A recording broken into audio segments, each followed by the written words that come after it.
Satipatthāna can be very useful as a kind of psychotherapy. Now, when I say psychotherapy, in Western psychology, psychotherapy means trying to heal someone with a broken mind, right? Trying to heal broken mind. People who are depressed, people who are experiencing some kind of mental condition that is disturbing them terribly. So that is the Western form of psychotherapy. But if we were to look at what the Buddha taught, and how the Buddha taught something that can be used as a psychotherapy, such as Satipatthaana, it is actually helping normal people to then bring their mind to a higher level, to elevate their mind to a more wholesome, more perfected state, more purified state. Right? So very commonly, the Western world refers to Satipatthaana as mindfulness. Right? And of course, they have their own reasoning and their own way of explaining. So I'm not here to dispute how other people explain their version of mindfulness. But I'm here to show you how Bhante explains Satipatthaana. Satipatthaana comes from three root words: Sati, Upa, and Tana. Sati means attention, what you pay attention to, what you focus on. Upa means within, taking insight. Tana to place or to focus, to position it. Right? So Sati Upa Tana simply means to place attention within. And this can be simply described with one word called introspection. Introspection comes from two root English words. Intro means bringing inwards, inward oriented. Now, intro. Now, a person who is very introverted is a person who keeps to himself, right? Extrovert is the opposite. Extro is externally oriented. So an extrovert is a person who likes to mix around. An introvert is a person who keeps to himself. So introspection, intro means to bring it inside. Spection comes from the word inspection. You examine, you observe, you become aware. So the essence of Satipatthaana or Sati is really two key things: attention and awareness. Right? Or should I rephrase it and say the essence of true mindfulness is two key things: attention and awareness. What are you paying attention on? What are you focusing your attention on? And what are you aware of? That's really what the real essence of this thing called mindfulness is about. Right? Sorry, Bhante, I'm going to show a video of you. So now listen to, while Bhante is sitting there watching, listen to Bhante on a video. Satipaṭṭhāna. Satipaṭṭhāna is normally translated as mindfulness. But I think mindfulness is a wrong translation. We are not trying to fill the mind. Mindful means the mind is filled. We are really trying to empty the mind, not to fill the mind. Because the mind is filled with all kinds of nonsense, and as a result, we are suffering. So we are emptying the mind. And the important thing is, to empty the mind, we can't be looking out into the world. We are looking out into the world through the senses, the five senses: the eyes, the ears, the nose, the tongue, and the body. When we focus on the things that we see, hear, smell, taste, and touch, we begin to react to those things. If it is pleasant, we desire. If it is unpleasant, we hate.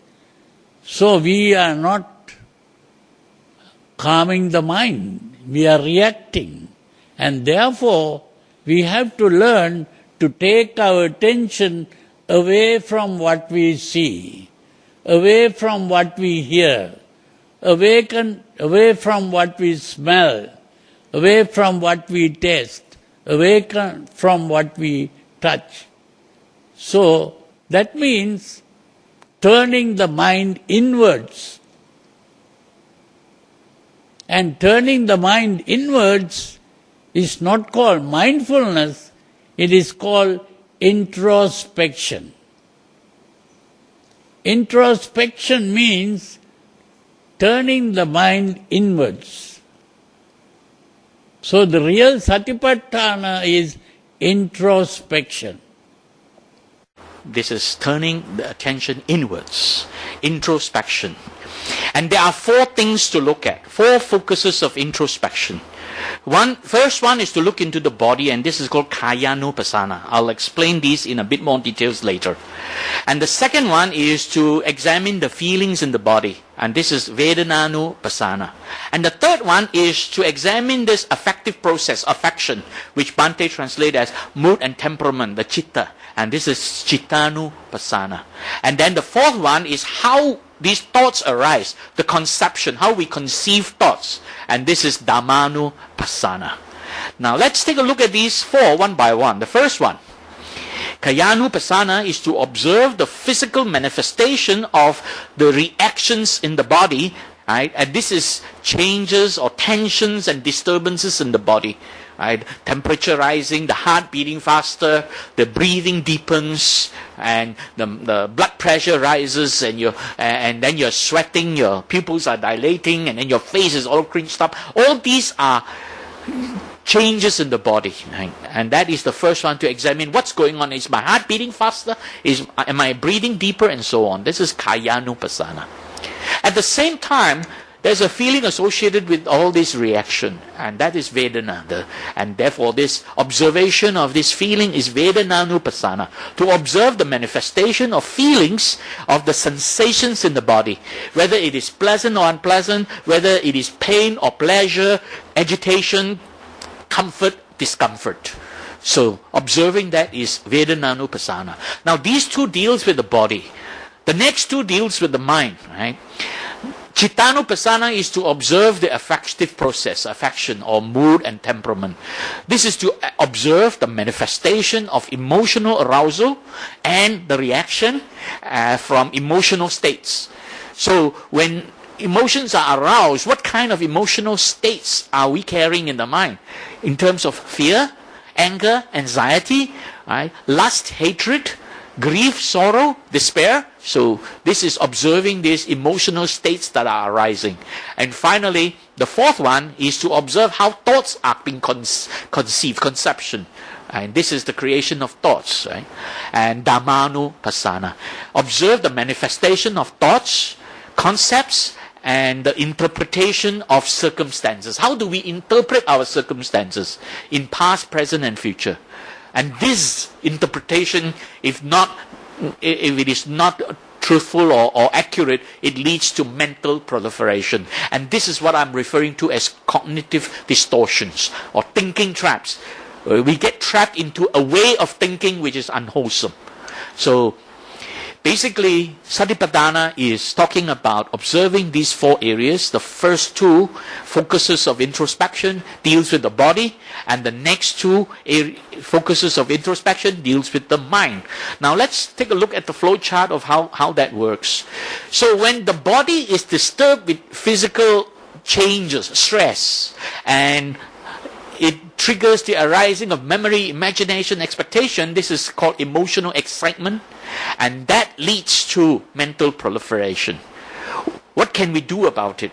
If we are observing what's going on in the body, if we are paying attention that something has happened in the body, some changes have happened, we will be able to realize. And this first observation of the changes in the body is to be conscious of bodily conditions in terms of our heart rate, in terms of our breathing, whether we're breathing faster, in terms of tensions in the jaw, right? This is a very common area, the jaw, the teeth, and the tongue, very common. The jaw will be all tense up, the teeth will be biting at each other, and the tongue will be pressed against the palate. And that is when you're getting all anxious, excited, angry, or whatever, right? Facial expression all cringed up, right? And vocal expression, our voice getting louder, and the pitch also goes up. You see, when we're angry, anxious, or whatever, emotionally aroused, the pitch of our voice rises. That's why when you see people start to shout at each other, the voice level goes higher and the pitch goes higher and higher and higher. You see? They're screaming at a very high pitch. That's what happens. When the pitch of your voice goes up, you know something is happening inside you. And your fists and arms are all tensed up. And your neck and shoulder all tensed up. You're feeling so stressed, you know. These are all observation of the body. Right? What can you do about it? You can learn to pause, relax, and then think. This is what I call 3-step self-compassion. When you realize that something is happening in your body, you're getting all tensed up, don't do anything. Don't start reacting. Pause. Right? So pause. What does it do? I call these 3 steps of compassion because you're actually being compassionate towards yourself first. Only by being compassionate towards yourself can you become compassionate towards other people. So learn to pause. So that now you're emotionally excited, you learn to pause. Don't react. And this allows time for emotional excitement and anxiety to calm down. And the hormonal reactions in the body to subside. It's like switching off a fan. When you switch off a fan, the fan doesn't stop right away. It takes a little while before it spins down.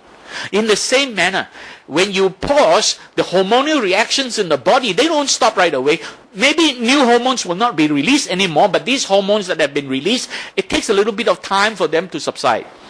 And what can you do to speed up this relaxation? That is relax, conscious relaxation. You can speed up the subsiding of this reaction in the body by relaxing. And one of the best ways to relax is to take a deep breath. Breathe. So take deep breaths, relax the body, and then consciously, right, compose the mind. Bring the mind to the present moment. And then only you are ready to respond to the situation. And then only you start to think, what are you going to do?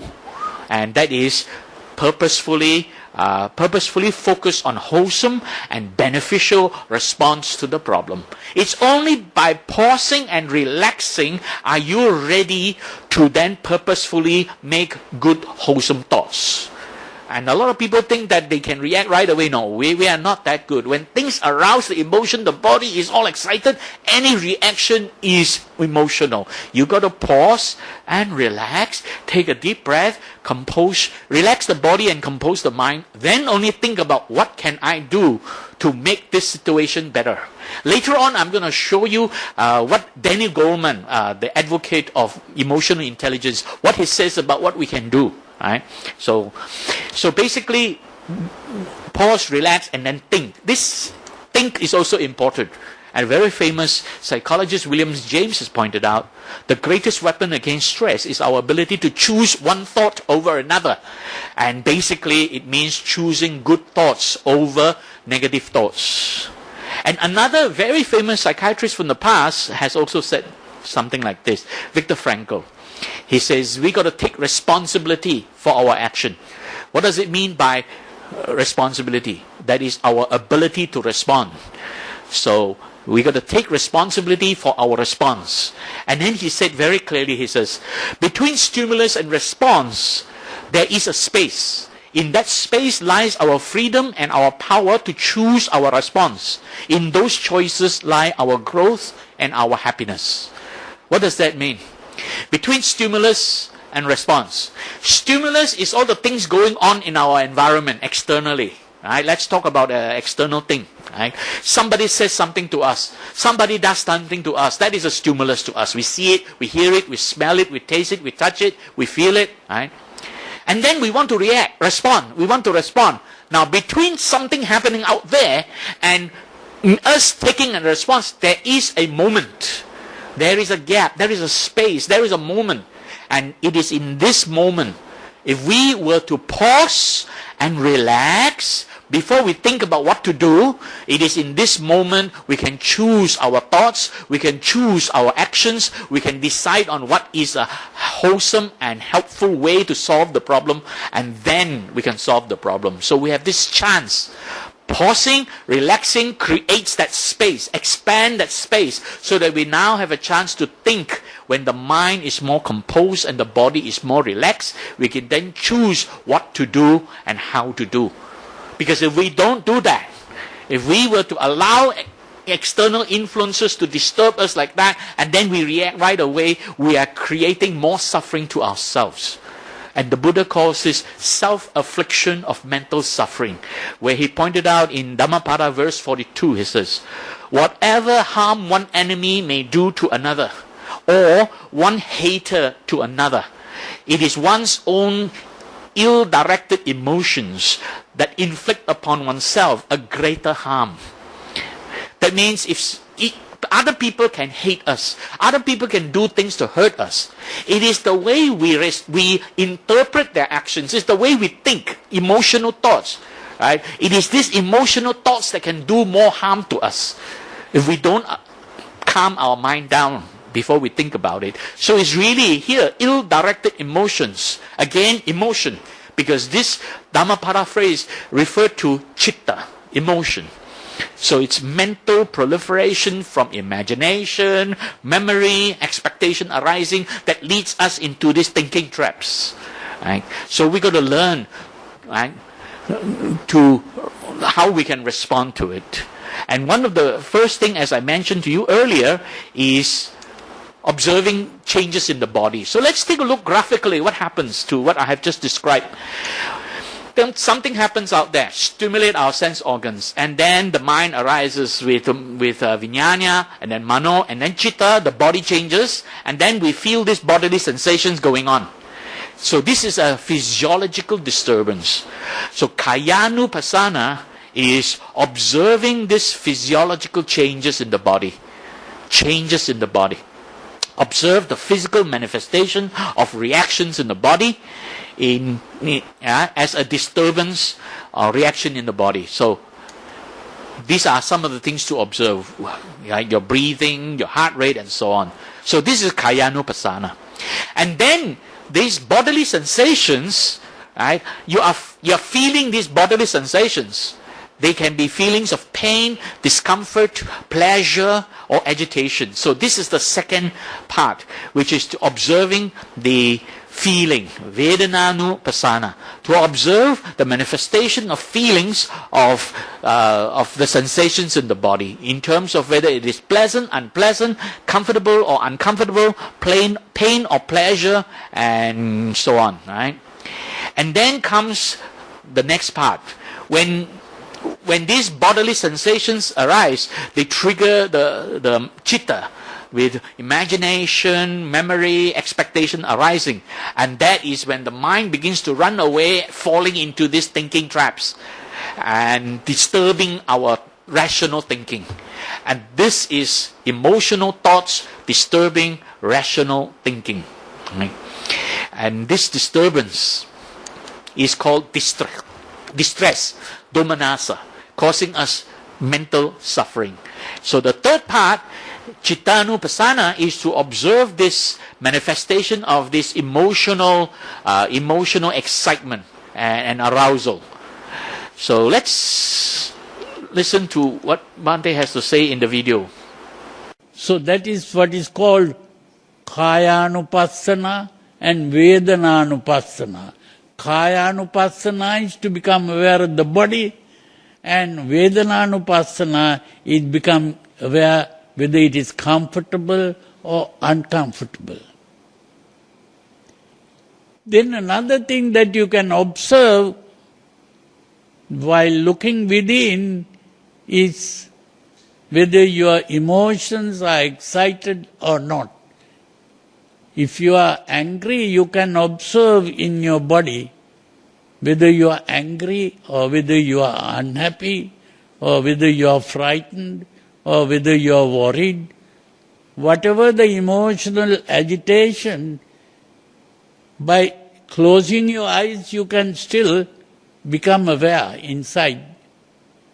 That is called chittanupassana, becoming aware of the mood. Chitta is the mood. If we don't do that, what's going to happen to us? we will fall into mental proliferation. We allow these thoughts arising to choose us. We're no longer choosing our thoughts. And this is what psychologists call cognitive distortion. Right? And common lay term is thinking traps. They trap us to think in unusual way, which is unwholesome. And this is actually from cognitive psychology, from the research of Aaron Beck and Albert Ellis and several other cognitive psychologists, where they listed out a number of these cognitive distortions. Now, depending on which book you read and who you're referring to, there are several different references. Some people list 10, some people list 15, some 20, some even 100 different kinds. In the past, I used to list 17 of them, but now I have expanded that list to 21. I won't explain everyone, I'll just show you what the list is. You can download the list, I'll give you the link in a moment. I have uploaded it, so you can download this list. Right? So some of this is, for example, mind reading. Jumping to conclusion. Mind reading simply means we begin to imagine what others are thinking. You see, we're very good at it.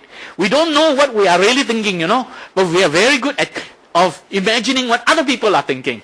When somebody says something to us, we start to imagine what he is trying to think. Are you trying to hurt me or what? You think like that, and this kind of thing. So we begin to imagine what other people are thinking. So that's mind reading.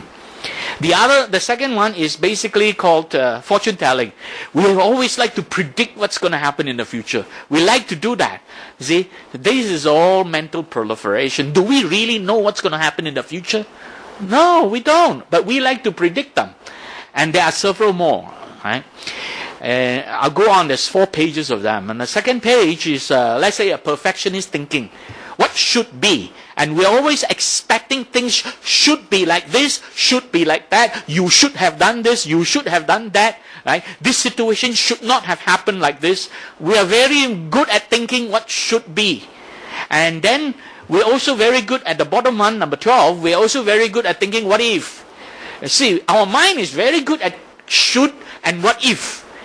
Right? So what if, right? This is over-intellectualizing, thinking too far away, trying to imagine things that are not. Over-intellectualizing or over-extended imagination of a snowball effect. What if this could happen? And then the next thing happened, and then the next thing, and then. It goes on, right? Another one here is, we're very good at the blame game. Something happens, we start to blame everybody else. Oh, you have done this, and you shouldn't have done that. You shouldn't have said this, and we're very good at that. We don't think very much about what we should or should not have done ourselves. But then there's also another extreme. There are also people who are very fearful of, who have maybe a perception of themselves that they're always doing the wrong thing. So that is the next one, right? The shame and guilt. And this is the part where people personalizing everything that goes wrong and say, oh, why am I so stupid? Why did I see this? Why this and why that, So all these are mental proliferation, the mind running away, creating strange ideas, allowing thoughts to choose us, all kinds of thoughts arising, unconscious thoughts arising. As I said, these unconscious emotional thoughts arising, they choose us and we allow them to control us. We become spellbound by it.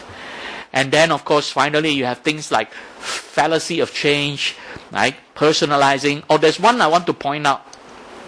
Number 17. Fallacy of heaven's reward. People have this expectation. They're expecting some kind of divine reward for one's sacrifices or selflessness or endurance of pain.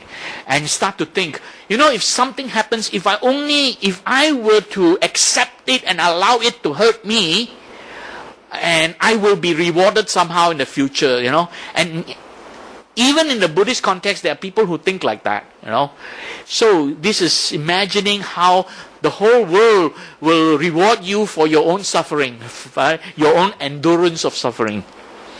And finally, in this last list here, there are 21 now I've listed. The last 2 are my own additions. Believing is seeing.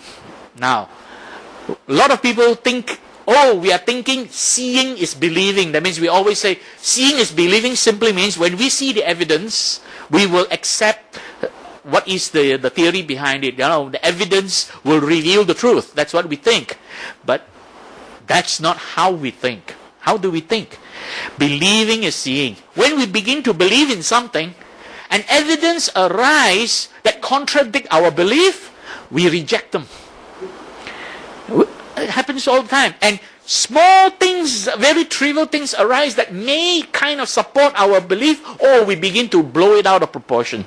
So this believing is seeing is that when you believe in something, you begin to create your own reality from what you see. And that is rejecting evidence that contradicts your own beliefs, becoming superstitious and having expectations. Yeah. So then the last one is past orientation. The fallacy of thinking that the past determines the future. So letting past experiences dictate all decision making and expecting past to determine the future, and not realizing that every moment something changes, anicca. But instead we keep thinking, oh, in the past I used to do this, so if I continue to do this, then I will be able to create something. You know? So this allowing the past to dictate the future. Now, if you are interested in the list that I have made, please feel free to visit this location, tiny.cc. Cognitive distortions, one word with an S. Cognitive distortions, tiny.cc. Cognitive distortions, and then you can download this list. Right? So this is really coming from cognitive psychology, how our mind can run in directions that lead to unwholesome thoughts. We are allowing the creation of unwholesome thoughts by letting the mind be taken away by this chitta, right? These thoughts arising. So when these arise, they disturb our rational thinking. Disturbing our rational thinking will affect the way we interpret our circumstances. And when these emotional thoughts arise and disturb our rational thinking, they're pulling our mind in two directions.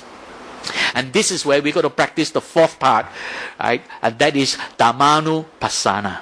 To observe the manifestation of thoughts and concepts and the interpretation of our circumstances, past, present, and future. So, we'll let Bhante explain. Then the next thing is what is called Dhammanupassana.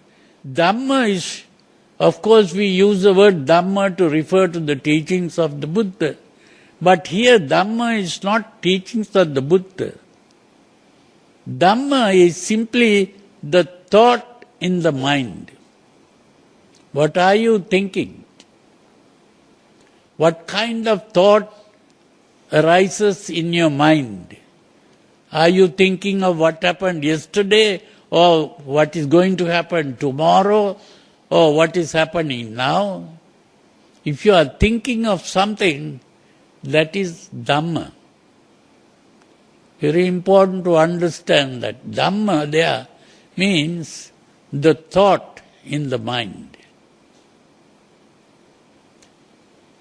So those are the four things that you can become aware of when we do introspection. Becoming aware of the body, becoming aware of how the body feels, becoming aware of the emotional state, or becoming aware of the thoughts in the mind. That is Satipaṭṭhāna, introspection. Now when that has been practicing, you have to practice it not just 5 minutes or 10 minutes or even 1 hour. You have to practice that 24 hours. That is the important thing. So Satipaṭṭhāna is not something you just practice when you're in meditation or just once a day or whatever. It is something you continuously practice. Be aware of what's happening in the body, the feelings, and then these emotional states arising and how thoughts are created, your interpretation of circumstances.